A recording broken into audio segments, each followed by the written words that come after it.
একটা শোয়ে ঘটনাচক্রে একসঙ্গে কিছুটা ইন্টারাকশন করা হয়েছিল, যিশুদা লিটারালি বলার চান্স দেয়নি, এত চেটেছিল। বাপরে বাপ। একটা এক্সট্রা মাইক দাও না প্লিজ, যদি এটা দেখেন, মাইক্রোফোন দাও না। বড়দের প্রণাম এবং ছোটদের ভালোবাসা। আজকে যে কারণে আমি না খুব যে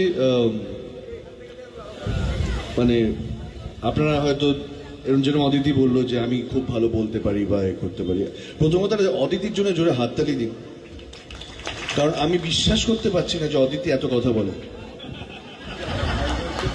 এবং ও আমার ছোট বোনের মতো বলবো না, আমার ছোট বোনই, কারণ দীর্ঘদিন আমরা একসাথে কাটিয়েছিলাম সারেগামাপাতে, এবং সেই সময় ও যিশুদা কেমন আছো এটা বলতে ও 15 মিনিট সময় নিত। সেই মেয়েটি আজকে এত বড় হয়ে গেছে এবং এত ভালো কাজ করছে এখানে, তোর জন্য জোরে হাততালি please. God bless you Aditi.